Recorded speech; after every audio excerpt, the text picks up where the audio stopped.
Okay, so this you and I discussed this a lot last night. And you emphasized that you're a data guy. You've studied data. You can interpret data. You like having conversations with me about why this data is more reliable than that data, and that's really important for our viewers to understand how we get there, right? So that we're not just winging this stuff. The second part of this, and it was a very big part of the discussion about Maine and Graham Plattner, is an entirely political discussion, right? Mm-hmm. And that is that Maine is a way. It's a route to Democrats taking back the Senate, and in fact, it was one of their better options about Democrats taking back the Senate. So what we got last night was not surprising. Graham Plattner was fundamentally the only candidate in the race. Janet Mills was still on the ballot, the former governor, but she wasn't actively campaigning. She was telling people she's still on the ballot. She got 20% of the vote, which is pretty impressive for somebody who wasn't actively campaigning, but she's well known.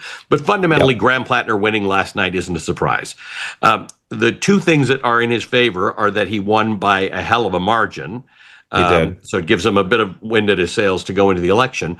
And whatever you believe about Graham Plattner, what he demonstrated last night is he's got a very compelling economic populist message, possibly just a populist message. Those are the advantages he's got. You tell me about the disadvantages. Yeah, I mean, and I would just echo what you said. And in terms of what the populist message, he's talking about inequality. He's also talking kind of about the system being rigged against ordinary people, and ordinary people not seeing themselves in their elected officials, both figuratively, but also literally. It's hard to run for office. It's hard to run for the Senate. I think that message is resonating, and clearly among the Democratic primary base, it found a home. I think the question now is, are people who are going to vote in the general election seeing things a similar way? Does Plattner's message resonate with them?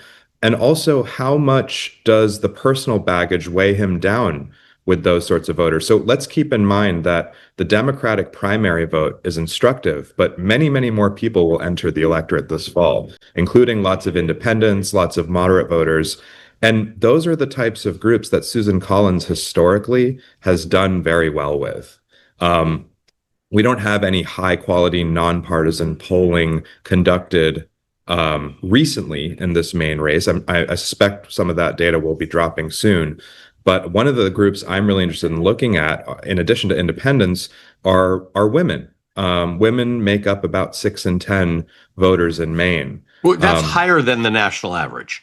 Yeah, in most places, women outnumber men. Women outnumber men in most places anyway, but usually it's by and a few in terms of voters. Maybe it's like 53-47, 52-48.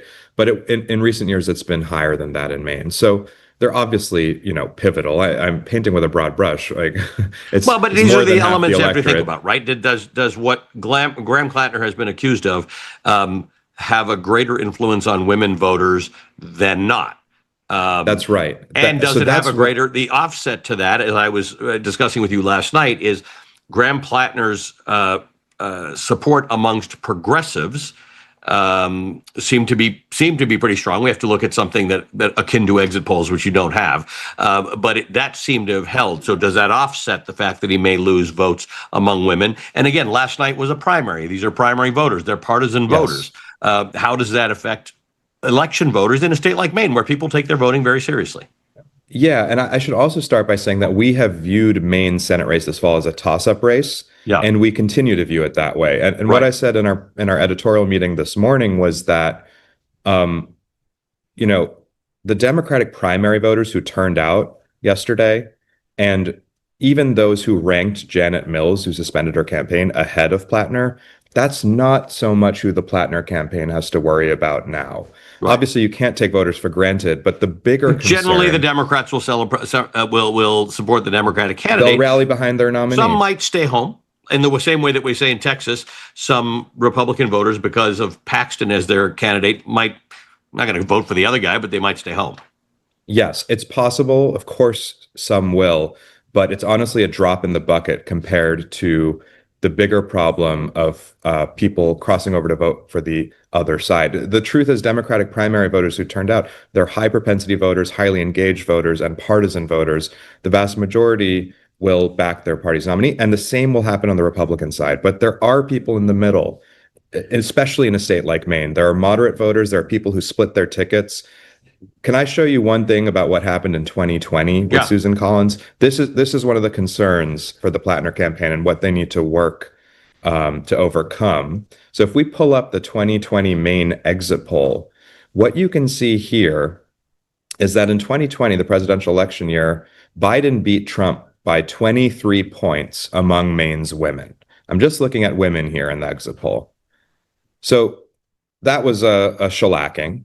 But at the same time, women in the state backed Susan Collins in the Senate race over the Democratic candidate Sarah Gideon that year by 3 points. So what that means is that Collins outperformed the Republican presidential candidate Donald Trump by 26 points on the margin with women.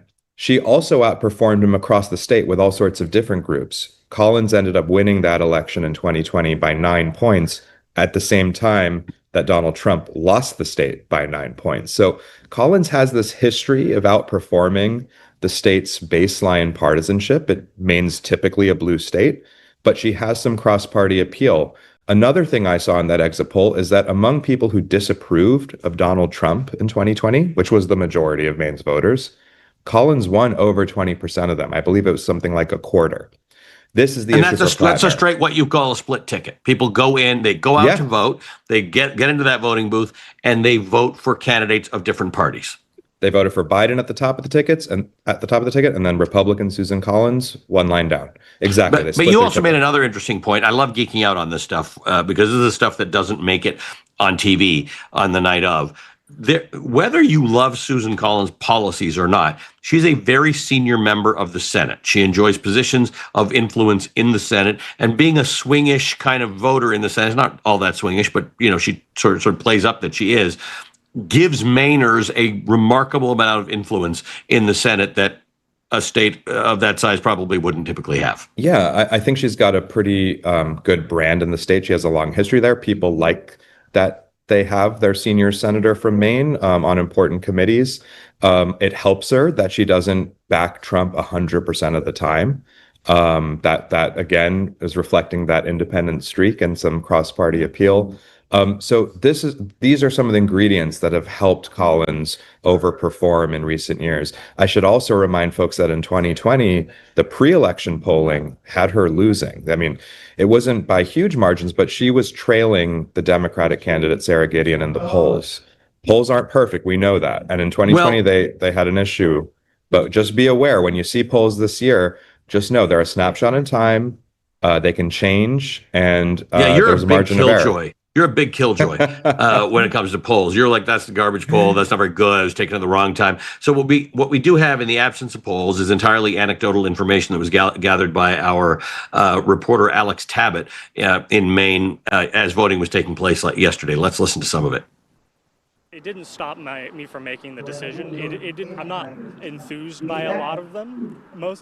Some of them are a little tough to want to put like a bumper sticker on my car or anything, but it didn't stop me from voting.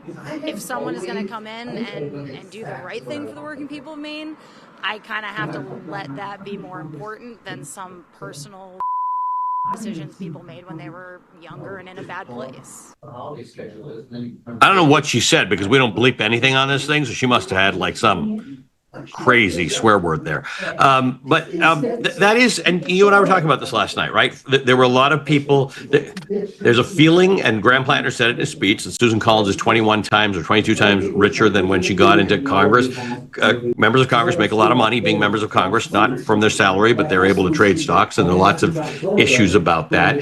And Graham Plattner is putting himself forward as a normal person, and he is leaning into the idea that normal people are flawed. Yeah, I mean, clearly that message is resonating very much with the voters we just heard from. And this is what I'm going to be looking for in the polls, by the way. I'm not a killjoy. I would like to call myself a responsible consumer of polls. As soon as we get more data coming out on this race, I'm going to be poring over it. I'm going to be looking at some of those groups we talked about, including is there any gender gap, and including the people who disapprove of Trump. So we know Trump is again underwater in terms of his approvals in Maine. He's at something like 40%. But Plattner can't afford for people who disapprove of Trump to back, but he can't afford like a quarter of them backing Susan Collins this fall. He has to keep that number down. So that's what we'll be looking at in the data. He addressed some of the allegations last night in his speech when he went out to talk to his supporters. Let's just play a little about this part. This part's about redemption in particular. Redemption is not just some simple or easy destination. It's a journey. I've made mistakes in my life, mistakes that I regret, that I live with, that I continue to learn from. And I'm still far from perfect. But every day I wake up and I try to be a little bit better and a little bit kinder than I was the day before. What do you think? So here's the other thing that comes to mind. I mean, right now, over the past week or two, there's been a lot of attention on Plattner's personal behavior, including things like what did he know and when did he know it, for example, with the tattoo that he eventually had covered up. It sort of has become a salient issue in the home stretch of this primary campaign. There's a lot of time between now and November. I don't know if we can predict what the election's really going to be about when we get down into the home stretch. It's possible more issues will crop up and more questions will be raised about Plattner's personal history. But this is where it ties into the data angle I was talking about. Democrats across the country are going to make this midterm. They're trying to make this a referendum on Donald Trump and the governing party. And if Plattner succeeds in doing that, paired with that populist message, I do think it's very possible that people will look beyond this stuff because there are just much more salient issues at play, not to mention the fact that Senate control could be on the line. Mainers will be aware that they have a chance of deciding which party controls the majority. So that's all I'll say to that. There's time for this election to be about other issues, including Susan Collins' record. Yeah, and depending on what happens, it could become about Graham Plattner. So we'll have to see. This is what the next few months will hold.